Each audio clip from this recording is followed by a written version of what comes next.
שיחת היום, תודה ששבתם, תודה שנשארתם, תודה שהגעתם. אנחנו עוברים לנושא הבא שלנו, יום ההתרמה לאילן.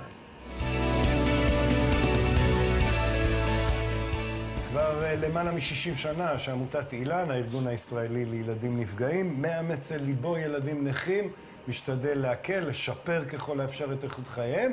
מחרתיים יקיים הארגון את יום ההתרמה השנתי שלו, הוותיק מאוד, כולנו זוכרים אותו עוד כשהיינו ילדים. ולקראתו אנחנו רוצים לשוחח עם אהוד רצאבי, יושב ראש אילן, ואברהם רוש, שלומד לתואר שני במשפטים, ומתמחה בעיריית נתניה. בוקר טוב לשניכם. אברהם, עד שהגעת לעיריית נתניה, כמה קל היה להשתלב בשוק העבודה? אנחנו ממשיכים את האייטם הקודם כמעט. לא היה קל בכלל, אפילו כבר הציעו לי אולי לחשוב על מקצוע אחר, שלא צריך לבקש התמחות וחסדים ממעסיקים. מה זאת אומרת מקצוע אחר?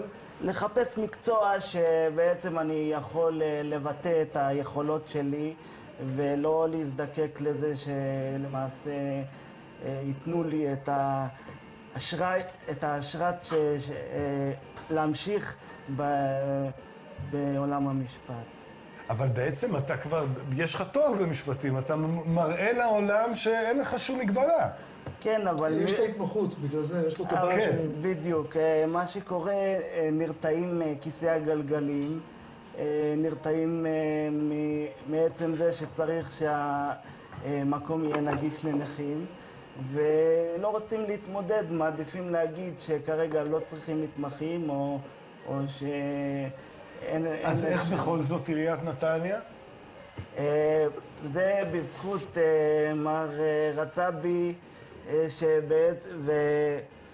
ואנשים מאוד מאוד טובים, ובדרכה גם ראש העירייה מרים פיינברג, שנענתה לקריאה של אבנר סטפאק, שהיה שותף פעיל במציאת העבודה שלי. טוב, אני מכירה את אברהם 10 שנים, ואני יכולה להגיד שזה גם הרבה בזכותך עקשן, ואין דבר שיעמוד בפניך. זה אני יודעת, אחרי כל התלאות שעברת, גם עם בית הכנסת, ונגישות ומה לא. אז זה מאוד משמח לי לשמוע שאתה כבר תואר שני. תודה רבה. מאוד מרגש אותי להיות פה ולהגיע למעמד הזה, שבשבילי זה לא היה דבר פשוט.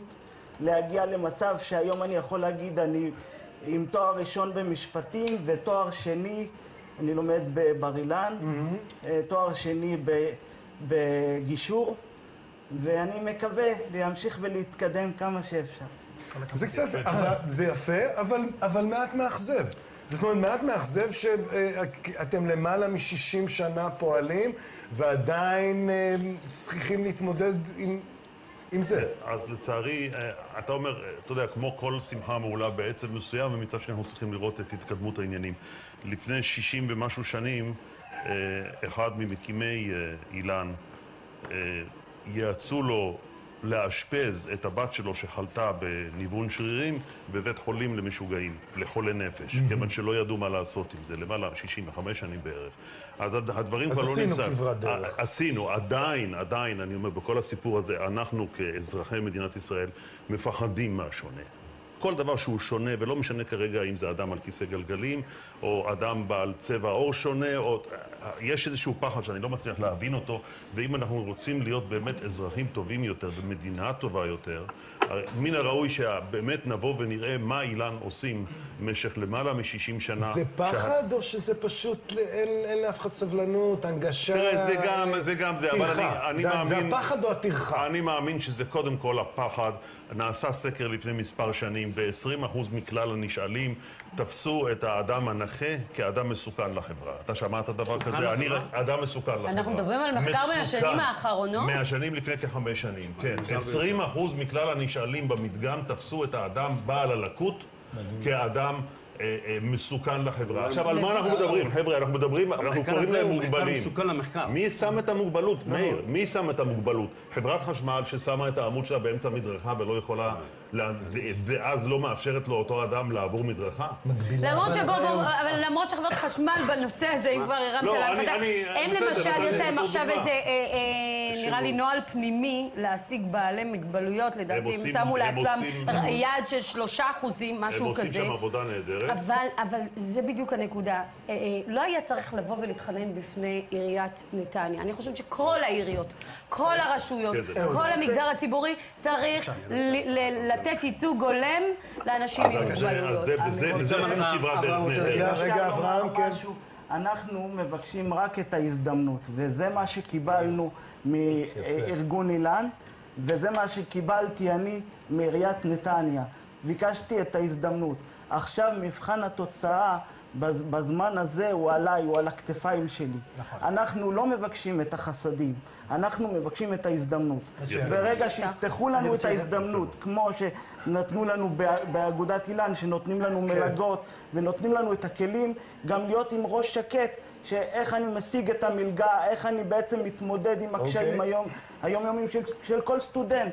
וזה בעצם אילן שנותנים לנו את המענה. אני רוצה להגיד משהו לאהוד, שלחזק את מה שאמרת לגבי היחס אל החולשה בהקמת המדינה.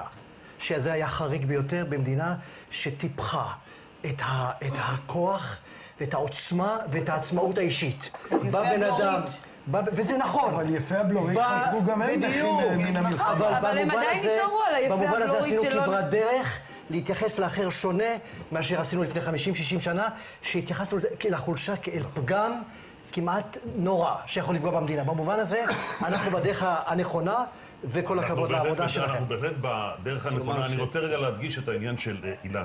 המטרה של אילן, קודם כל, היא על שילוב אנשים שיש להם מוגבלות, שילוב בחברה. אין שום סיבה שאברהם, שיושב על כיסא גלגלים, לא יסיים תואר שני ולא ימצא מקום עבודה. ואני אגיד לך דקה אחת, רק דבר אחד. אני אומר לך כאדם שנמצא, לשמחתי הרבה, כבר 10 שנים בראשות העמותה הזאת, עזוב את זה שאברהם כרגע יסיים תואר שני בזכות מלגות שאנחנו מעניקים. אתה יודע מה קורה לי כשאני בא ואני פוגש את אברהם? הכאבי ראש נעלמים לי, והאוי אוי אוי נעלמים לי, ממש לא קרה שום דבר. אם אברהם הצליח להגיע לפה עם הכיסא גלגלים, לסיים תואר שני, והוא יסיים את זה. חביבי, על מה אנחנו מתלוננים? תשמעו חברים, קודם כל הכבוד על הפעולות שלכם, ואברהם, הסיפור שלך הוא באמת נוגע ללב. תודה. אני כאדם שמתרגש מזה שקמנו מדינה יהודית בארץ ישראל אחרי 2000 שנה, חושב שאחד המבחנים הגדולים שלנו להצדקה של הקיום של המדינה הזאת, זה ביכולת שלנו להקל אנשים שהם לא בדיוק כמונו. להכיל. ואחרי להכיל. נכון, אני מצטער להכיל. אחרי שאני אומר את זה, אם אנחנו כאנשים, לא כולנו יבוא שינוי, וזה קשה. צריך להגיד את האמת, זה קשה. ביום יום פה כולנו יכולים לצאת הכי טובים, ואנחנו בעד, אבל אם אנחנו לא עושים שינוי גם בתכנון, גם במדינה עצמה, היא מנגישה, וראינו כמה יש בעיה לאנשים האלה לנוע בצורה חופשית וטובה.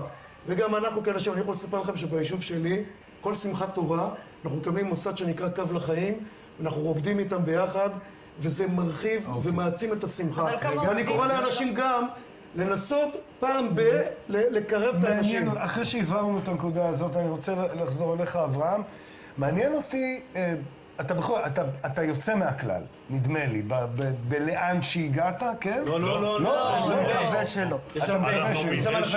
מדי שנה, 20 מלגות לתארים אקדמיים. אני לא מדבר על עבודה. לתארים אקדמיים, מדברים על עבודה. השנה נגדיל את זה ל-40. כן, אבל הוא עדיין סמל, זה לא דבר שהוא שגרתי. אני מדבר על עבודה. מעניין אותי הסביבה הביתית, המשפחתית, כמה זה חשוב במאבק.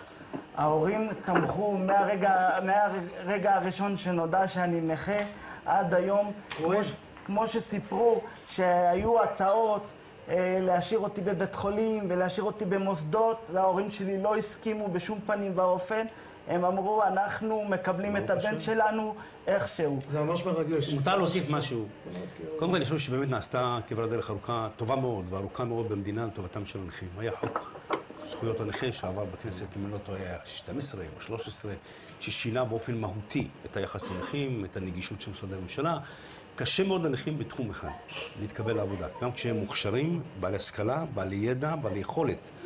כי כשמגיע הנכה לצאת לעבודה, הסיכוי שלו להתקבל לעבודה מול אדם לא נכה הוא הרבה יותר קטן. אני זוכר מקרה אישי, כשר המשפטים, פנה אליי יום אחד רואה חשבון שביקש להיפגש איתי, כיוון שהוא פנה אליי, אמא שלו דיברה איתי. כי מסתבר שהוא היה אילם.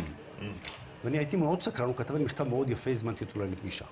והוא ישב מולי, הוא הבין כל מילה שאמרתי, כי הוא קורא שפתיים. ולדבר, יש לו בעיה, הוא מדבר בצורה מאוד מילגת, ואמר לי, תשמע, אני גמרתי ראיית חשבון לפני כך וכך שנים. אני לא מצליח להתקבל להתמחות בכלל. ואני לא עושה התמחות, אני לא יכול לעבוד. איך זה נפטר, אגב? איך זה נפטר? אני מביא את זה כדוגמה. צלצלתי לאחד מרואי החשבון, אמרתי, עשה לי טובה. יש פה אדם שנראה לי מוכשר ביותר, יכול להיות רואה חשבון, תן לו צ'אנס, קבל אותו להתמחות, אני מבקש. קיבלו אותו, הוא היום עובד כרואה חשבון. מה שמאיר כרגע אומר, וזה גם מה שאני עשיתי, אז אנחנו יכולים לדאוג ל10 ל-20 איש, לא ליותר מזה. באילן אנחנו מחלקים מלגות השנה ל-40 חבר'ה, ולפני כ3 שנים. פנה אליי גם אברה, אומר יופי, אז אני גומר עכשיו תואר ראשון, אבל מה עם עבודה? ואז באמת, לשמחתי הרבה, נפגשתי עם אבי ניסנקורן, מי שהיום הוא ראש ההסתדרות, חתמנו על הסכם של המגזר הפרטי והמגזר העסקי, שתהיה חובה של העסקה של 3%. כל מפעל מעל 100 איש יהיה חייב להשיג 3%. בואו נגיע לזה. ועבר, מה זאת אומרת? זה קיבל צו הרחבה. יאיר לפיד, לשמחתי הרבה, בשלהי כהונתו, הצליח להעביר גם את החובה הזאת למשרדים הממשלתיים, אבל זה רק תחילת הדרך. ורק לתקן דבר אחד, חברת החשמל עושה עבודה יפה. אברהם, אהוד, תודה לך אהוד, תודה לך אברהם. בואו נדאג לזה שאילן תוכל לחלק 80 מלגות בשנה הבאה. אני מציע לשנות את השם במקום מצד הפרוטות, מצד השקלים. מה זה מצד הפרוטות? השם, המסורת. מסורת. למה אין יותר נר לעיוור? יפה. הפסקה קצרה ואחריה נדבר על משחק העונה בכדורגל הישראלי.